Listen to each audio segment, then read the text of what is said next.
그날 밤 아버지는 눈 속에 홀로 쓰러져 있었습니다. 손에 든 휴대폰 화면에는 전송되지 못한 문자 한 통이 남아 있었죠. 민준아, 아빠가 미안했다. 너를 사랑한다.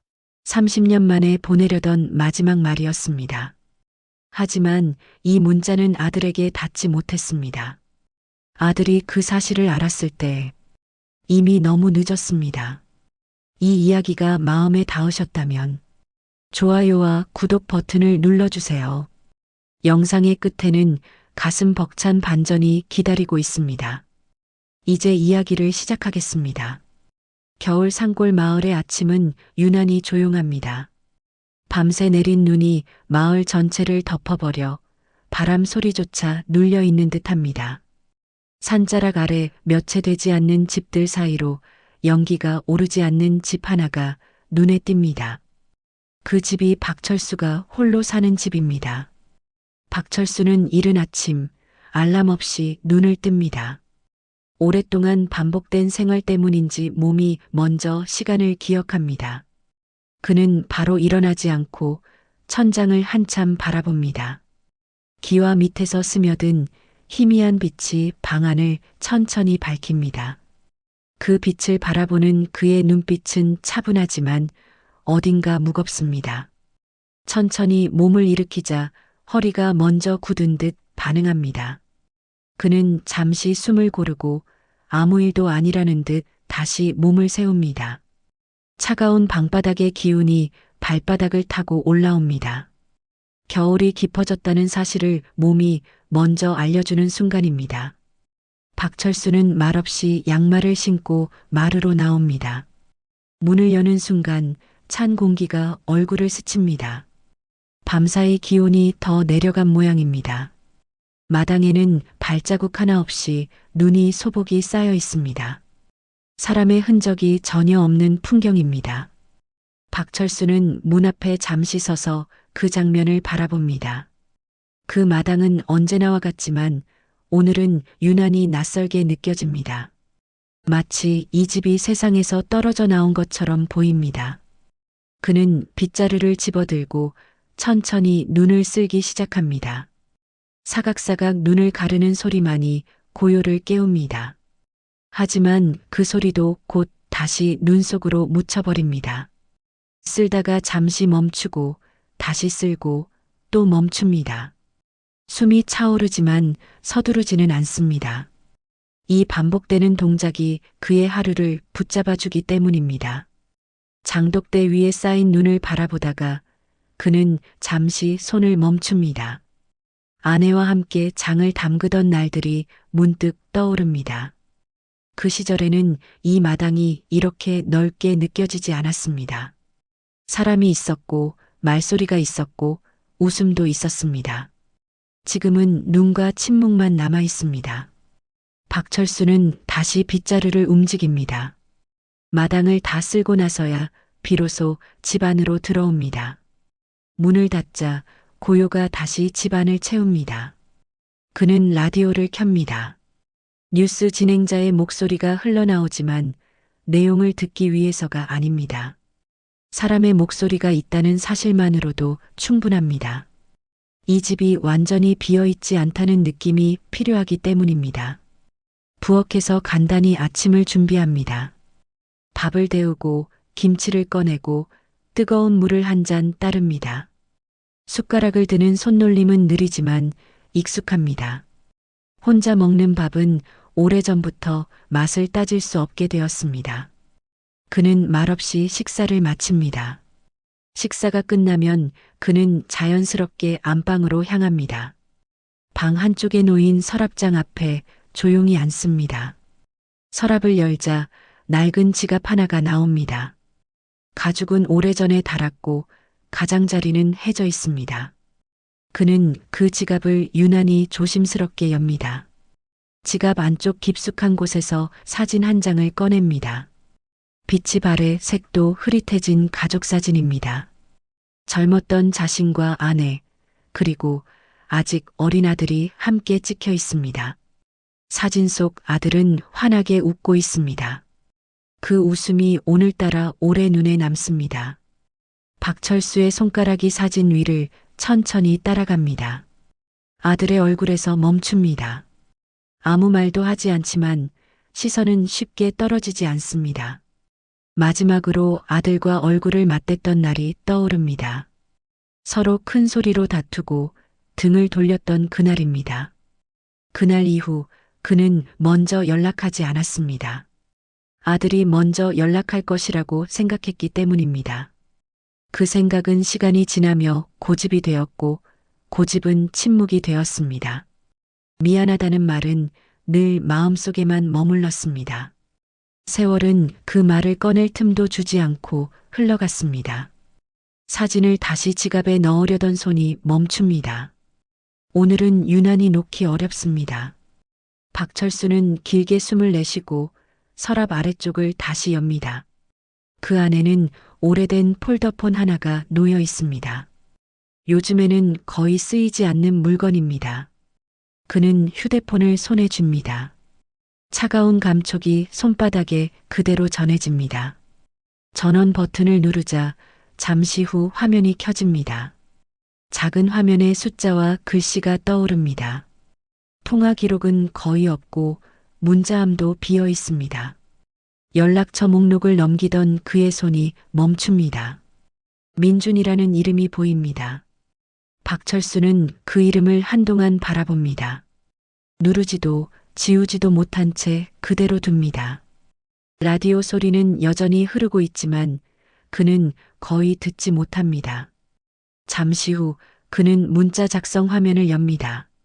커서가 깜빡이며 자리를 지킵니다. 박철수는 천천히 버튼을 누르기 시작합니다.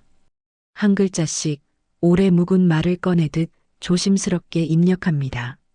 손끝이 미세하게 떨리지만 멈추지는 않습니다. 짧은 문장이 완성됩니다. 미안하다는 말과 사랑한다는 말이 함께 담겨 있습니다. 그는 그 문장을 여러 번 읽어봅니다. 더 고칠 말은 떠오르지 않습니다. 이 말이 자신의 전부라는 사실을 알고 있기 때문입니다. 전송 버튼 위에 손가락을 올립니다. 그 순간 창밖에서 바람이 거세게 불기 시작합니다. 눈발이 다시 날리며 창문을 두드립니다. 박철수는 잠시 창밖을 바라보다가 다시 화면으로 시선을 돌립니다. 그리고 조용히 버튼을 누릅니다. 하지만 화면에는 전송 실패라는 표시가 뜹니다. 신호가 잡히지 않는다는 안내 문구가 함께 나타납니다. 산골 마을에서는 흔한 일이지만 오늘은 다르게 느껴집니다. 그는 휴대폰을 내려다본 채 한동안 움직이지 않습니다. 손에 힘이 들어간 채로 말입니다. 박철수는 휴대폰과 지갑을 함께 쥔 채 그대로 앉아 있습니다. 집안의 공기가 서서히 무거워집니다. 아무 일도 일어나지 않은 아침이었지만 그의 하루는 이미 이전과는 다른 방향으로 흘러가기 시작했습니다. 서울의 아침은 산골과 전혀 다른 속도로 움직입니다. 밤새 불이 꺼지지 않았던 거리에는 이미 사람들의 발걸음이 이어지고 있습니다. 회색 빌딩들 사이로 차량이 밀려들고 신호등은 쉼없이 바뀝니다. 그 중심에서 박민주는 하루를 시작합니다. 박민주는 정돈된 정장 차림으로 사무실에 들어섭니다. 문을 열고 들어오는 그의 표정에는 여유보다 긴장이 먼저 묻어 있습니다. 책상 위에는 전날 정리하지 못한 서류와 태블릿이 가지런히 놓여 있습니다. 그는 가방을 내려놓자마자 의자에 앉습니다. 숨을 돌릴 틈도 없이 업무가 머릿속을 채웁니다. 노트북을 켜기 전 민주는 습관처럼 휴대폰을 확인합니다.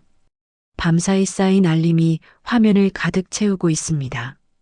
업무 관련 메시지와 회의 일정, 직원들의 보고가 연이어 나타납니다. 그는 빠르게 화면을 넘기며 필요한 것만 골라봅니다. 그러다 손가락이 잠시 멈춥니다. 화면 한쪽에 아버지라는 이름이 보입니다. 부재중 전화 한 통이 남아 있습니다. 통화 시간은 짧고 시간은 새벽에 가깝습니다. 민주는 그 기록을 한 번 더 바라봅니다. 잠시 망설이는 기색이 스칩니다. 그는 화면을 다시 위로 넘깁니다. 업무 알림 사이로 그 이름이 묻혀버립니다. 지금은 회의 준비를 해야 할 시간입니다. 오늘은 중요한 계약 미팅이 잡혀 있습니다. 민주는 휴대폰을 뒤집어 놓고 노트북을 켭니다. 사무실 안은 점점 분주해집니다. 직원들이 하나둘 출근하며 인사를 건넵니다. 민주는 고개를 끄덕이며 짧게 답합니다. 말투는 차분하지만 마음은 이미 다른 곳에 가 있습니다. 그 사실을 그는 애써 외면합니다. 회의실로 향하는 발걸음은 빠릅니다. 엘리베이터 안에서 그는 거울에 비친 자신의 얼굴을 바라봅니다. 피곤함이 그대로 드러나 있지만 표정은 쉽게 흐트러지지 않습니다. 이 얼굴로 수많은 결정을 내려왔습니다. 오늘도 예외는 아닐 것이라 스스로를 다잡습니다. 회의실 안에는 이미 몇 명의 임원이 자리를 잡고 있습니다. 민주는 자연스럽게 가운데 자리에 앉습니다. 서류를 펼치고 준비해 온 자료를 꺼냅니다. 회의는 곧바로 시작됩니다. 숫자와 계획, 향후 일정이 빠르게 오갑니다. 민주는 침착하게 의견을 정리해 말합니다. 상대의 질문에도 망설임 없이 답합니다. 그의 말에는 확신이 담겨 있습니다. 이 자리에 있는 누구도 그의 내면을 들여다보지 못합니다. 겉으로 보기에 그는 완벽하게 자신의 역할을 수행하고 있습니다. 회의가 길어지면서도 그는 집중을 놓지 않습니다. 그러나 테이블 위에 놓인 휴대폰이 자꾸 시야에 들어옵니다. 진동도 소리도 없지만 묘하게 신경이 쓰입니다. 민주는 고개를 숙여 자료를 다시 바라봅니다. 집중해야 할 이유는 충분합니다. 회의가 끝났을 때는 이미 오전이 훌쩍 지나 있습니다. 사람들이 하나둘 회의실을 빠져나갑니다. 민주는 마지막까지 남아 서류를 정리합니다. 노트북을 닫고 자리에서 일어섭니다. 그제야 휴대폰을 다시 집어듭니다. 통화 기록을 확인하지만 아까 보았던 부재중 전화는 이미 지워져 있습니다. 민주는 잠시 멈칫합니다. 괜히 다시 확인했다는 생각이 듭니다. 그는 휴대폰을 주머니에 넣고 회의실을 나섭니다. 지금은 점심 약속이 기다리고 있습니다. 점심시간 민주는 직원들과 식당에 앉아 있습니다. 대화는 자연스럽게 업무 이야기로 이어집니다. 그는 웃으며 적당히 맞장구를 칩니다. 누구도 그의 표정에서 다른 생각을 읽어내지 못합니다. 민준 역시 그 편안함에 잠시 기대봅니다. 식사가 끝나갈 무렵 휴대폰이 울립니다. 이번에는 아내 강수진입니다. 민주는 잠시 망설이다가 전화를 받습니다. 수진의 목소리는 평소보다 조심스럽습니다. 그는 그 미묘한 변화를 알아챕니다. 통화를 마친 뒤 민주는 한동안 자리에 앉아 있습니다. 수진의 말이 머릿속을 떠나지 않습니다. 아버지에게 연락해보라는 이야기였습니다. 그는 그 말에 바로 답하지 못했습니다. 괜히 변명을 하고 싶지 않았기 때문입니다. 오후 업무가 다시 시작됩니다. 민주는 책상 앞에 앉아 서류를 검토합니다. 하지만 문득문득 다른 생각이 끼어듭니다. 아버지의 얼굴이 떠오릅니다. 기억 속 모습은 오래된 장면에 머물러 있습니다. 아버지는 말이 적은 사람이었습니다. 감정을 쉽게 드러내지 않았고 늘 고집스러웠습니다. 민주는 그런 아버지를 이해하지 못한 채 자랐습니다. 그 기억은 여전히 불편함으로 남아 있습니다.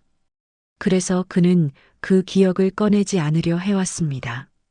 해가 기울 무렵 사무실 안의 분위기도 조금 느슨해집니다. 민주는 창밖을 잠시 바라봅니다.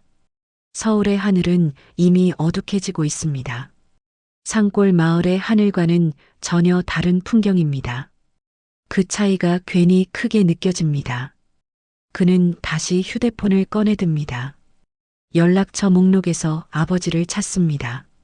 손가락이 번호 위에 잠시 머뭅니다. 누르기만 하면 연결될 수 있다는 걸 알고 있습니다. 하지만 손은 쉽게 움직이지 않습니다. 민주는 결국 화면을 끕니다. 아직은 아니라는 생각이 듭니다. 오늘은 너무 바쁘고 마음의 여유도 없습니다. 그렇게 스스로를 설득합니다. 그리고 그 설득에 익숙해진 자신을 애써 외면합니다. 퇴근 시간이 다가옵니다. 민주는 책상을 정리하고 자리를 뜹니다. 엘리베이터 안에서 다시 한번 휴대폰을 확인합니다. 새로운 연락은 없습니다.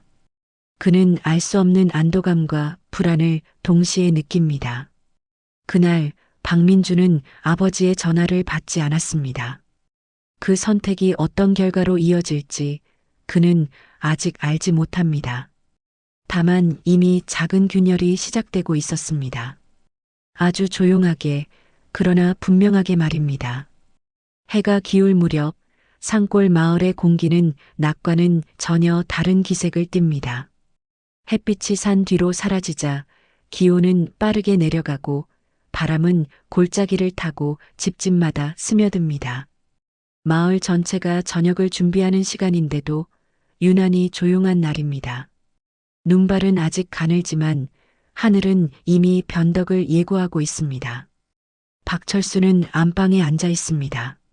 낮 동안 손에서 놓지 못했던 지갑이 무릎 위에 올려져 있습니다. 그 옆에는 오래된 폴더폰이 놓여 있습니다.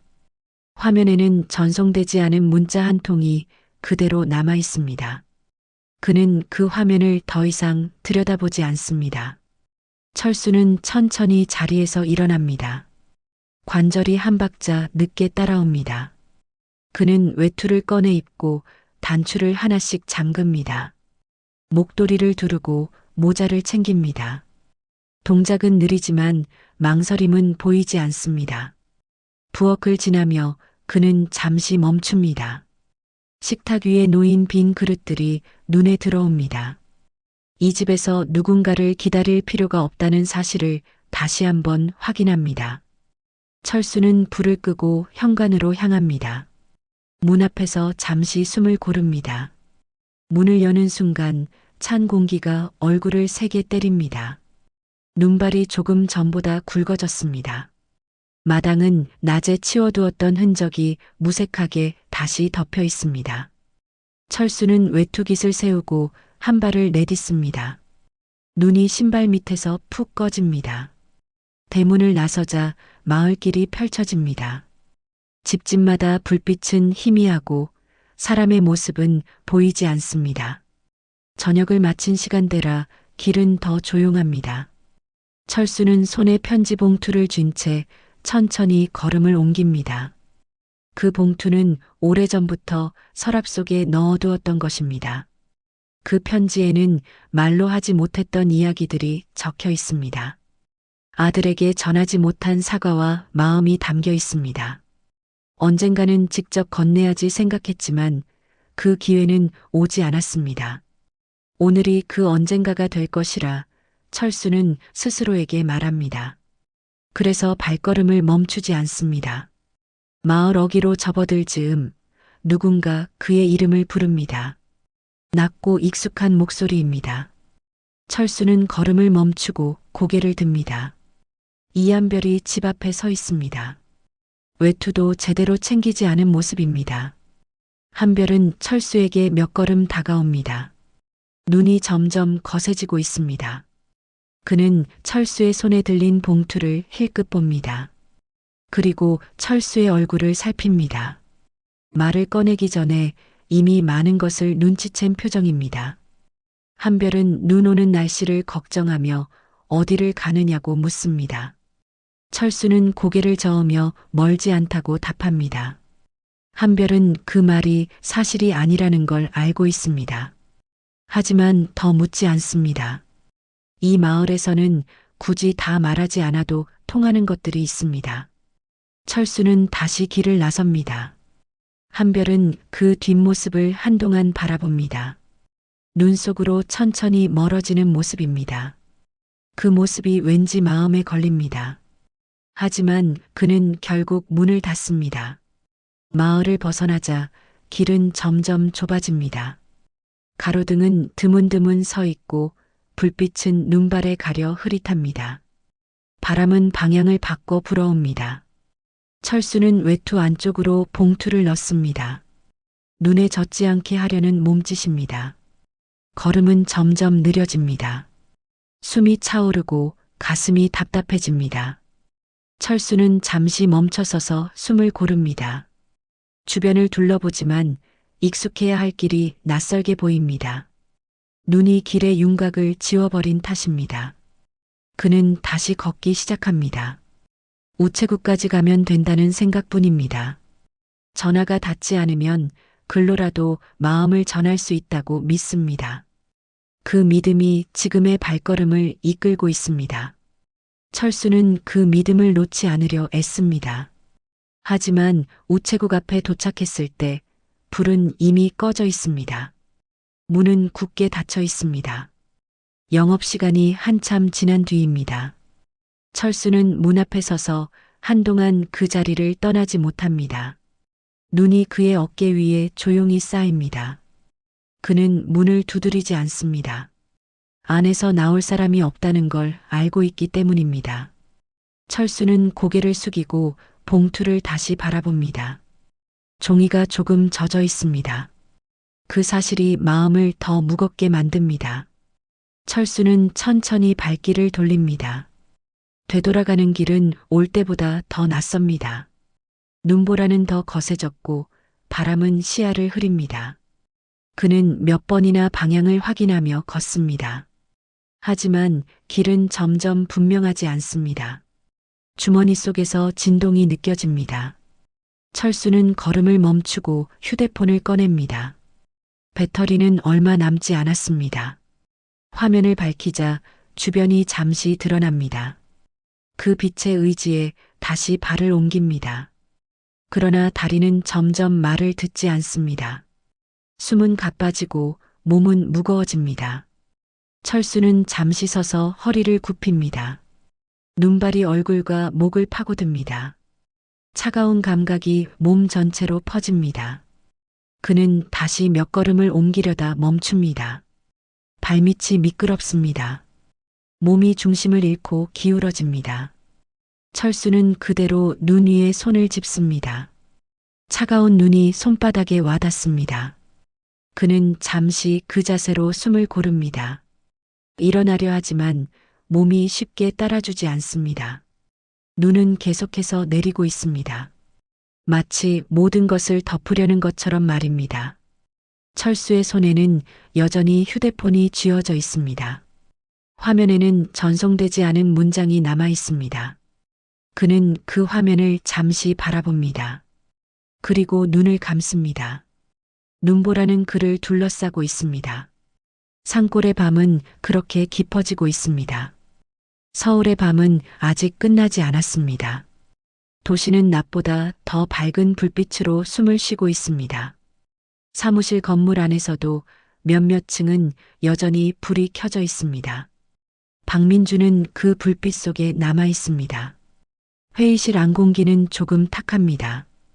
오랜 시간 이어진 논의로 커피 냄새와 사람들의 긴장이 뒤섞여 있습니다. 테이블 위에는 계약서와 자료들이 펼쳐져 있고 노트북 화면은 아직 꺼지지 않았습니다. 민주는 의자에 등을 붙이지 않은 채 앉아 있습니다. 몸은 피곤하지만 마음은 아직 일을 놓지 못하고 있습니다. 마지막으로 정리할 안건이 끝나고 사람들이 하나둘 자리에서 일어납니다. 가벼운 인사가 오가고 문이 열리고 닫힙니다. 회의실은 금세 조용해집니다. 민주는 혼자 남아 서류를 정리합니다. 종이를 한 장씩 맞추며 정돈하는 손놀림이 익숙합니다. 가방에 서류를 넣고 노트북을 덮습니다. 그제야 그는 휴대폰을 집어듭니다. 화면을 켜자 여러 개의 알림이 떠 있습니다. 업무 메시지와 일정 알림이 대부분입니다. 민주는 습관처럼 화면을 넘깁니다. 그때 낯선 번호 하나가 눈에 들어옵니다. 부재중 전화 표시가 2번 찍혀 있습니다. 서울 번호는 아닙니다. 민주는 잠시 화면을 바라봅니다. 스팸일 수도 있겠다는 생각이 먼저 듭니다. 그는 화면을 끄고 자리에서 일어섭니다. 지금은 집으로 가야 할 시간입니다. 엘리베이터를 타고 내려가는 동안 휴대폰이 다시 울립니다. 진동이 손바닥에 그대로 전해집니다. 아까 보았던 그 번호입니다. 민주는 잠시 망설입니다. 받지 않아도 될 이유는 충분합니다. 하지만 이상하게도 손이 움직입니다. 통화 버튼을 누르는 순간 엘리베이터 문이 열립니다. 밝은 로비 불빛이 눈앞에 들어옵니다. 전화기 너머에서 차분한 남성의 목소리가 들려옵니다. 자신을 경찰서 직원이라고 소개합니다. 민준의 이름을 정확히 부릅니다. 그 순간 민준의 발걸음이 멈춥니다. 로비 한가운데에 그대로 서버립니다. 상대는 확인하듯 몇 가지를 묻습니다. 박철수 씨의 아들이 맞는지 말입니다. 민주는 짧게 대답합니다. 그 이름을 입 밖으로 내는 순간 가슴이 묘하게 조여옵니다. 오랫동안 부르지 않았던 이름이기 때문입니다. 상대의 설명이 이어집니다. 강원도 산골에서 한 노인이 발견되었다는 이야기입니다. 눈 속에 쓰러져 있었고 신분증으로 신원이 확인되었다고 합니다. 현재는 병원으로 옮겨졌다는 말이 덧붙여집니다. 민주는 그 말을 한 번에 이해하지 못합니다. 그는 다시 묻습니다. 잘못된 정보가 아니냐고 말입니다. 혹시 이름이 같은 다른 사람일 수도 있지 않느냐고 합니다. 전화기 너머의 목소리는 침착합니다. 여러 번 확인했다는 답이 돌아옵니다. 박철수라는 이름이 분명히 들립니다. 그리고 아버지라는 말이 이어집니다. 그 순간 민준의 귀에서는 다른 소리가 사라집니다. 사람들의 발소리도 안내방송도 들리지 않습니다. 전화기 너머의 목소리만 또렷하게 남습니다. 민준은 로비 한쪽 벽에 기대어 섭니다. 숨이 잠시 막히는 느낌이 듭니다. 가슴 안쪽이 단단히 조여옵니다. 아무 말도 나오지 않습니다. 상대는 잠시 침묵을 기다려줍니다. 병원 위치와 상황 설명이 이어집니다.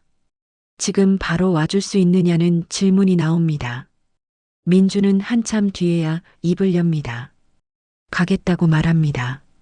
그 한마디가 무겁게 떨어집니다. 전화를 끊고 나서도 그는 그대로 서 있습니다. 방금 전까지 생각하던 업무들이 머릿속에서 지워집니다. 회의 내용도 계약서도 떠오르지 않습니다. 대신 낮에 지워버린 부재중 전화가 떠오릅니다. 그 장면이 계속 머릿속을 맴돕니다. 주차장으로 향하는 발걸음이 어딘가 어색합니다. 서둘러야 한다는 생각은 분명한데 몸이 바로 따라주지 않습니다. 차에 올라 시동을 겁니다. 라디오가 켜지지만 그는 곧 끕니다. 지금은 아무 소리도 듣고 싶지 않습니다. 차는 도심을 빠져나갑니다. 불빛이 점점 줄어들고 창밖은 어두워집니다. 신호에 걸릴 때마다 초조함이 쌓입니다. 핸들을 쥔 손에 힘이 들어갑니다. 민주는 자신도 모르게 이를 악뭅니다. 아버지와 마지막으로 통화한 때가 언제였는지 떠올려 봅니다. 쉽게 기억나지 않습니다.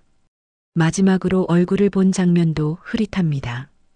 시간이 그렇게 많은 것을 밀어냈다는 사실이 갑자기 두렵습니다. 그 두려움이 점점 커집니다. 고속도로에 들어서자 차 안은 더 조용해집니다. 민주는 휴대폰을 다시 집어듭니다. 연락처 목록에서 아버지를 찾습니다. 번호는 그대로 남아 있습니다. 하지만 그는 전화를 걸지 못합니다. 이미 늦었을지도 모른다는 생각이 듭니다. 무엇이 늦었는지는 아직 분명하지 않습니다. 다만 돌이킬 수 없는 선을 넘고 있다는 느낌만 남아 있습니다. 차는 계속해서 북쪽을 향해 달립니다. 서울의 불빛은 점점 뒤로 멀어집니다. 그 시간 산골 마을은 깊은 밤에 잠겨 있습니다. 눈은 여전히 조용히 내리고 있습니다. 그리고 박철수는 그 눈 속 어딘가에 있습니다. 강원도의 병원은 서울보다 훨씬 조용합니다. 밤이 깊어질수록 복도에는 발소리보다 기계음이 더 또렷하게 들립니다. 형광등 불빛은 차갑고 공기는 소독약 냄새로 가득 차 있습니다. 박민주는 자동문 앞에서 잠시 걸음을 멈춥니다. 문 너머로 이어질 장면을 마음이 먼저 거부하고 있습니다. 안내 데스크에 다가가 이름을 말합니다. 직원은 차트를 확인하고 고개를 끄덕입니다. 중환자실로 안내하겠다는 말이 짧게 이어집니다. 민주는 그 말을 따라 고개를 끄덕이지만 머릿속으로는 잘 들어오지 않습니다. 발걸음만이 안내선을 따라 움직입니다. 엘리베이터 안은 조용합니다. 벽에 비친 자신의 얼굴이 낯설게 보입니다. 눈빛은 멍하고 입술은 굳어 있습니다. 지금 이 상황이 현실이라는 감각이 아직 또렷하지 않습니다. 문이 열리자 그는 천천히 밖으로 나옵니다. 중환자실 앞에서 한 번 더 멈춥니다. 유리 너머로 침대 하나가 보입니다. 산소 마스크를 쓴 채 누워있는 사람이 박철수입니다. 움직임은 거의 없고 기계음만 일정하게 이어집니다. 민주는 그 모습을 한동안 바라봅니다. 간호사가 다가와 조용히 설명합니다. 눈 속에서 발견되었고 저체온 증상이 심했다고 합니다. 현재는 의식을 회복하지 못한 상태라고 덧붙입니다. 민주는 그 말을 들으며 고개를 끄덕입니다. 하지만 이해보다는 막연한 불안만 커집니다. 병실 안으로 들어서자 공기가 더 차갑게 느껴집니다. 민주는 침대 옆으로 다가갑니다. 아버지의 얼굴은 창백하고 눈은 감겨 있습니다. 마지막으로 보았던 기억 속 얼굴과는 너무 다릅니다. 그 차이가 마음을 무겁게 누릅니다. 민주는 조심스럽게 아버지의 손을 잡습니다. 손끝이 차갑습니다. 사람의 체온이라기보다 눈에 닿았던 돌처럼 느껴집니다. 그는 두 손으로 그 손을 감쌉니다. 조금이라도 온기가 전해지기를 바라면서 말입니다. 아버지. 입 밖으로 나온 목소리는 생각보다 작습니다. 그 한마디에 가슴이 갑자기 조여옵니다. 아버지는 아무 반응도 보이지 않습니다. 기계음만이 답처럼 이어집니다. 잠시 후 간호사가 다시 들어옵니다. 민준에게 투명한 봉투 하나를 건넵니다. 발견 당시 소지품이라고 설명합니다. 민준은 봉투를 받아듭니다. 생각보다 무게가 느껴집니다. 봉투 안에는 낡은 지갑이 있습니다. 가죽은 오래되어 군데군데 달아 있습니다. 그리고 오래된 폴더폰 하나가 함께 들어 있습니다. 마지막으로 젖은 편지 봉투가 보입니다. 민주는 그 물건들을 차례로 바라봅니다. 그는 의자에 앉아 봉투에서 휴대폰을 꺼냅니다. 화면은 꺼져 있습니다. 배터리가 없는 상태입니다. 민주는 충전기를 찾아 조심스럽게 연결합니다. 작은 불빛이 켜지며 화면이 살아납니다. 문자함을 여는 손길이 잠시 멈춥니다. 괜히 보지 말았어야 했다는 생각이 스칩니다. 하지만 손은 그대로 움직입니다. 임시 보관함에 메시지 하나가 남아 있습니다. 전송되지 않은 문자입니다. 민주는 그 문장을 천천히 읽습니다. 짧은 문장입니다. 미안하다는 말과 사랑한다는 말이 담겨 있습니다. 그는 한 번 더 읽습니다. 그리고 또 한 번 읽습니다. 그 순간 숨이 막힙니다. 가슴 안쪽이 한꺼번에 내려앉는 느낌입니다. 손에 쥔 휴대폰이 미세하게 떨립니다. 민주는 고개를 숙입니다. 눈앞이 흐려집니다. 제가 전화를 안 받았습니다.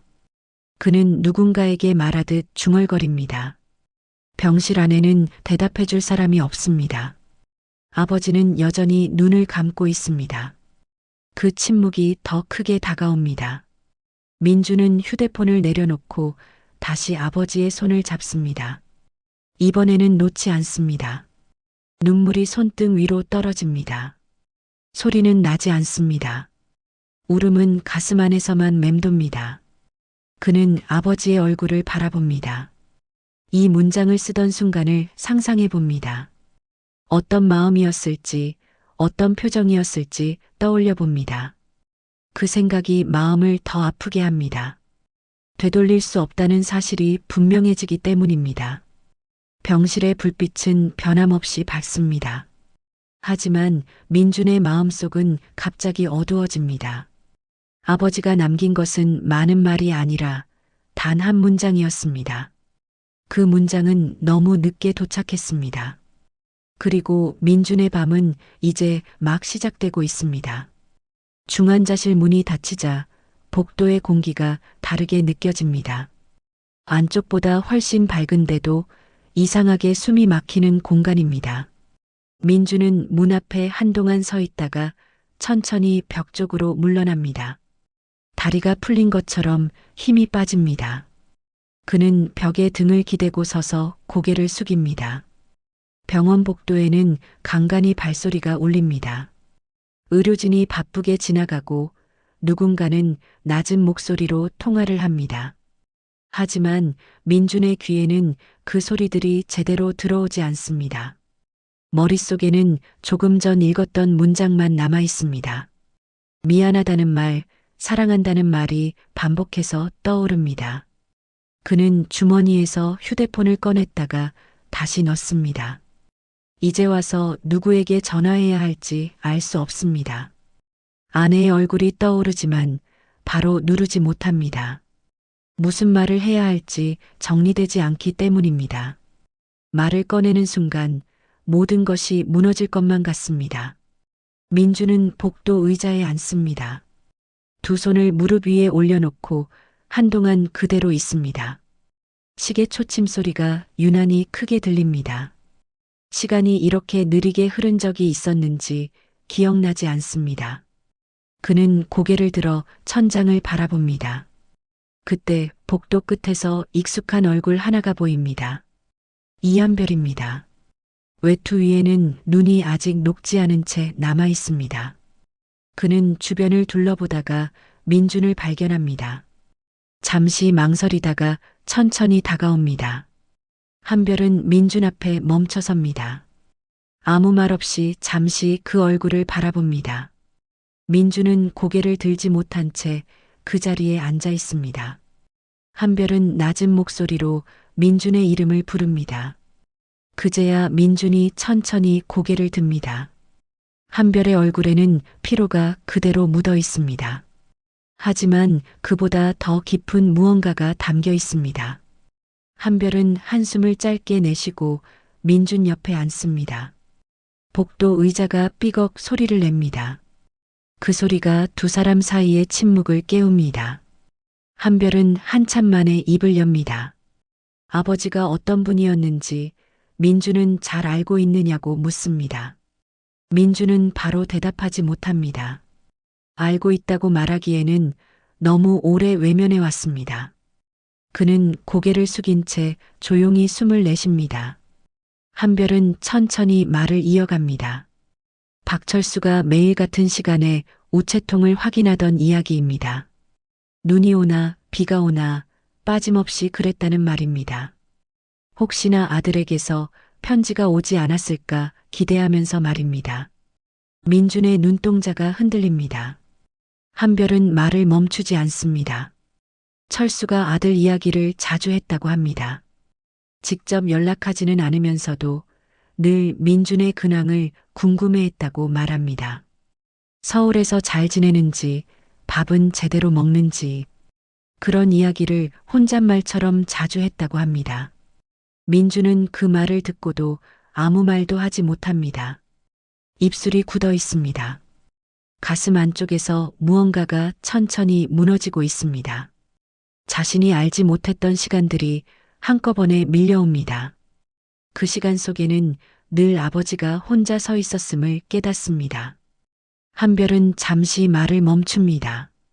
그리고 마지막으로 조심스럽게 덧붙입니다. 그날 저녁 눈이 오기 시작했을 때도 철수는 집에 있지 않았다고 말합니다. 무언가 꼭 해야 할 일이 있는 사람처럼 나갔다는 이야기입니다. 민주는 그 말에 고개를 숙입니다. 민준의 입에서 말이 나오려다 멈춥니다. 목이 꽉 막힌 것처럼 소리가 이어지지 않습니다. 그는 두 손으로 얼굴을 감쌉니다. 어깨가 미세하게 흔들립니다. 숨을 참으려 하지만 잘 되지 않습니다. 눈물이 조용히 흘러내립니다. 소리를 내지 않으려 애쓰지만 숨이 고르지 않습니다.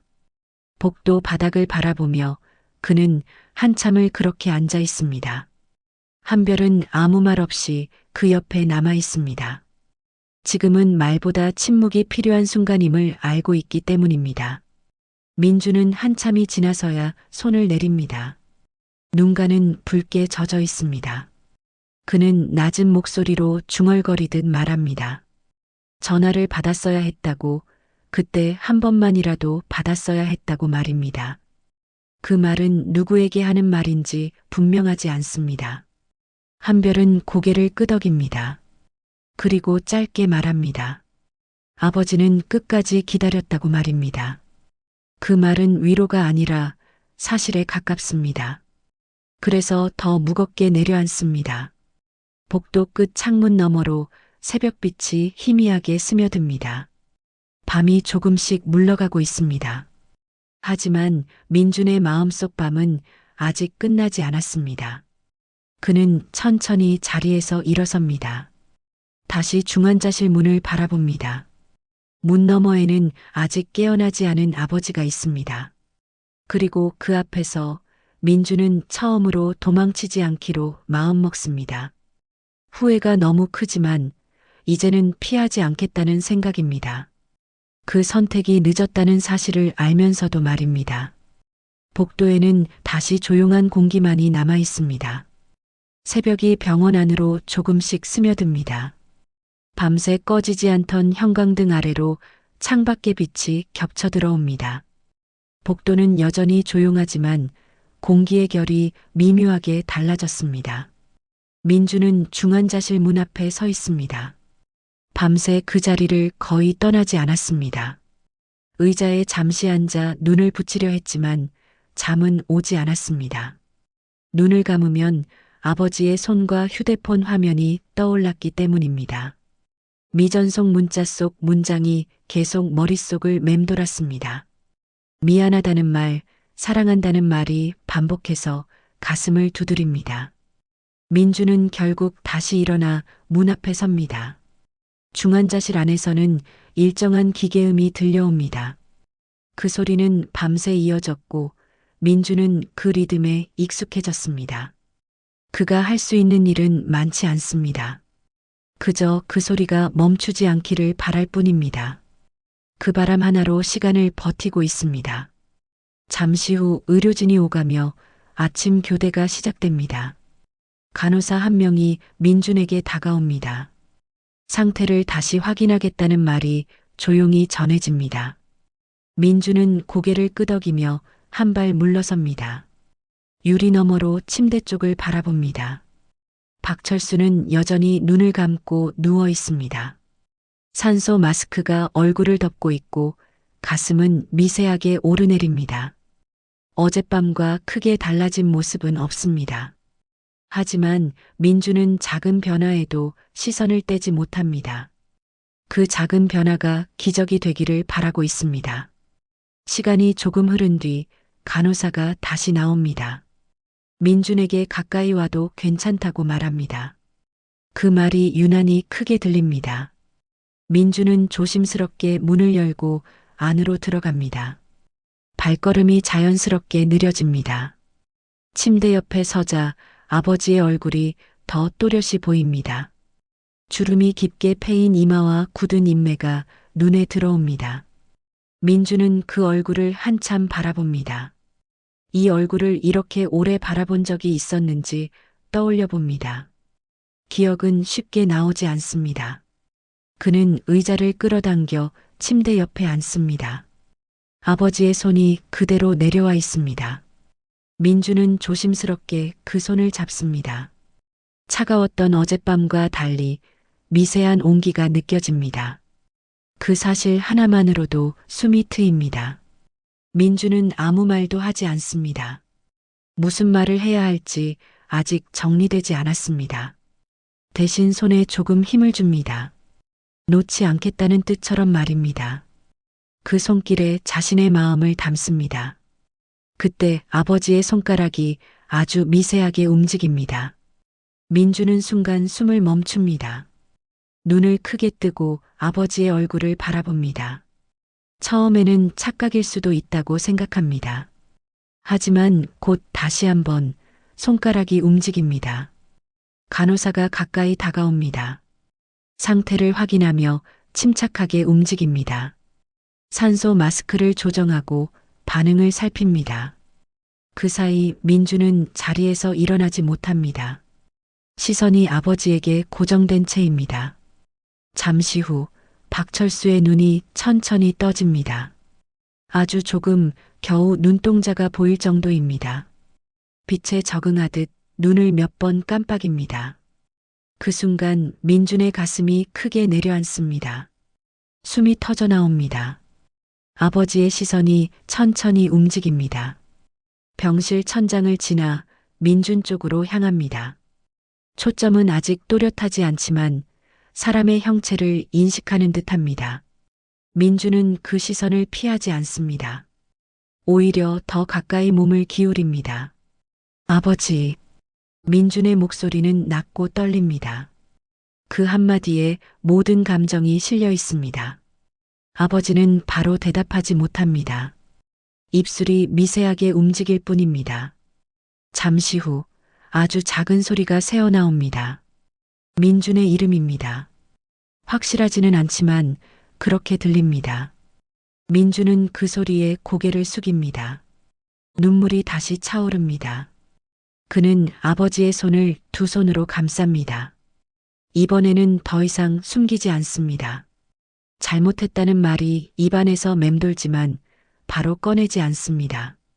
지금은 말보다 이 시간이 더 중요하다고 느낍니다. 아버지가 깨어 있다는 사실만으로도 충분합니다. 박철수는 다시 눈을 감습니다. 완전히 의식을 회복한 것은 아닙니다. 하지만 분명히 깨어났고 반응했습니다. 의료진은 상태를 계속 지켜봐야 한다고 설명합니다. 민주는 고개를 끄덕이며 그 말을 받아들입니다. 병실 안의 공기는 여전히 차갑습니다. 하지만 민준의 마음속에는 다른 온도가 스며듭니다. 어젯밤의 절망과는 다른 감정입니다. 아직 늦지 않았을지도 모른다는 희미한 희망입니다. 그 희망이 그를 다시 붙잡습니다. 민주는 침대 옆에 그대로 남습니다. 아버지가 다시 눈을 뜰 때까지, 아버지가 잠들어 있는 동안에도 이제는 자리를 떠나지 않겠다고 마음속으로 다짐합니다. 이 시간은 다시 오지 않을 수 있기 때문입니다. 창밖에서는 아침이 완전히 밝아옵니다. 눈 덮인 산자락 위로 햇빛이 천천히 번집니다. 밤은 지나갔지만 이야기는 아직 끝나지 않았습니다. 박철수와 박민준 사이의 시간은 이제야 다시 흐르기 시작하고 있습니다. 병실 창문 너머로 햇빛이 조금 더 깊이 스며듭니다. 아침이 완전히 자리를 잡은 시간입니다. 밤새 긴장을 품고 있던 병원도 서서히 평소의 리듬을 되찾습니다. 민주는 여전히 침대 옆에 앉아 있습니다. 자리를 옮기지 않은 채 같은 자세로 시간을 보내고 있습니다. 박철수는 깊은 잠에 들어 있습니다. 아까 잠깐 눈을 떴던 순간 이후로 다시 의식이 흐려졌습니다. 의료진은 회복 과정의 일부라고 설명했습니다. 민주는 그 말을 조용히 받아들입니다. 이제는 기다리는 법을 배우고 있기 때문입니다. 의자에 앉은 민준의 손은 여전히 아버지의 손을 감싸고 있습니다. 손바닥 아래로 느껴지는 미세한 온기가 사라지지 않았습니다. 그 온기가 민준을 붙잡아 줍니다. 밤새 그를 괴롭히던 불안은 조금씩 가라앉고 있습니다. 대신 묘한 차분함이 자리 잡습니다. 잠시 후 간호사가 병실로 들어옵니다. 상태를 확인하고 간단한 설명을 덧붙입니다. 아직 안심할 단계는 아니지만 최악의 고비는 넘긴 것 같다고 말합니다. 민주는 고개를 깊게 숙입니다. 그 말 한마디가 큰 위로가 됩니다. 간호사가 나가고 병실에는 다시 둘만 남습니다. 민주는 아버지의 얼굴을 찬찬히 바라봅니다. 주름진 얼굴과 희미한 숨결이 이제는 낯설지 않습니다. 오히려 오래전부터 알고 있었던 얼굴처럼 느껴집니다. 그동안 너무 멀리 돌아왔다는 생각이 듭니다. 민주는 마음속으로 말을 꺼내봅니다. 미안하다는 말, 고맙다는 말, 이제는 곁에 있겠다는 말입니다. 하지만 입 밖으로 내지는 않습니다. 아버지가 깨어 있을 때 직접 전하고 싶기 때문입니다. 그 약속을 스스로에게 합니다. 잠시 후 휴대폰 진동이 울립니다. 아내 강수진의 전화입니다. 민주는 병실을 나와 복도에서 전화를 받습니다. 수진은 조심스럽게 상태를 묻습니다. 민주는 짧게 상황을 설명합니다. 수진의 목소리에는 안도와 걱정이 섞여 있습니다. 곧 내려오겠다고 말합니다. 민주는 괜찮다고 답하면서도 그 말이 큰 힘이 된다는 걸 느낍니다. 혼자가 아니라는 사실을 이제는 인정합니다. 그 역시 변하고 있다는 증거입니다. 전화를 끊고 병실로 돌아오자 아버지가 미세하게 움직입니다. 눈꺼풀이 천천히 올라갑니다. 이번에는 아까보다 조금 더 또렷한 눈빛입니다. 민주는 자리에서 일어나 침대 쪽으로 몸을 기울입니다. 숨을 죽인 채 그 얼굴을 바라봅니다. 박철수의 시선이 다시 민준에게 머뭅니다. 이번에는 조금 더 분명합니다. 아들이라는 사실을 인식한 듯한 눈빛입니다. 박철수는 입술을 움직이려 애씁니다. 소리는 작지만 분명히 말을 하려는 모습입니다. 민주는 고개를 가까이 가져갑니다. 아버지의 숨결이 느껴질 만큼 다가섭니다. 박철수는 힘겹게 한 단어를 꺼냅니다. 미안하다는 말입니다. 그 한마디에 민준의 눈이 흔들립니다. 민준은 고개를 젓습니다. 아버지의 손을 더 꽉 잡습니다. 이제는 자신이 말해야 할 차례라고 느낍니다. 민준은 낮지만 분명한 목소리로 말합니다. 자신이 더 미안하다고, 너무 늦게 왔다고 말입니다. 박철수는 그 말을 다 듣지 못한 듯 눈을 다시 감습니다. 하지만 입가에 미세한 움직임이 보입니다. 그것이 웃음인지 단순한 경련인지는 알 수 없습니다. 민주는 그 표정을 오래 바라봅니다. 그것만으로도 충분하다고 느낍니다. 시간이 조금 흐른 뒤 수진이 병실로 들어옵니다. 조심스러운 발걸음으로 다가와 민준 옆에 섭니다. 아버지의 모습을 보고 잠시 말을 잇지 못합니다. 민주는 수진의 손을 잡습니다. 그 손길에서 큰 위로를 느낍니다. 수진은 박철수에게 인사를 건넵니다. 아직 의식이 또렷하지 않은 상태지만 마음을 담아 말을 전합니다. 민주는 그 모습을 조용히 바라봅니다. 이제는 혼자가 아니라는 사실이 다시 한번 실감납니다. 가족이라는 단어가 조금 다른 의미로 다가옵니다. 창밖을 보니 눈 덮인 산자락이 햇빛에 반짝입니다. 어제의 눈보라는 흔적만 남기고 사라졌습니다. 길은 여전히 차갑지만 완전히 막히지는 않았습니다. 민주는 그 풍경을 바라보며 생각합니다. 아버지와 자신의 길도 이제 다시 이어질 수 있을 것이라고 말입니다. 민주는 다시 침대 옆에 앉습니다. 아버지가 잠들어 있는 동안에도 자리를 지키기로 합니다. 말하지 못한 시간은 너무 길었지만 남은 시간은 다르게 살아가겠다고 마음속으로 다짐합니다. 그 다짐은 이전보다 훨씬 단단합니다. 병실 안은 조용합니다. 기계음과 숨소리만이 공간을 채웁니다. 하지만 그 고요 속에는 더 이상 절망이 없습니다. 대신 천천히 이어지는 시간의 기척이 느껴집니다. 박철수와 박민준의 이야기는 그렇게 다시 시작되고 있습니다.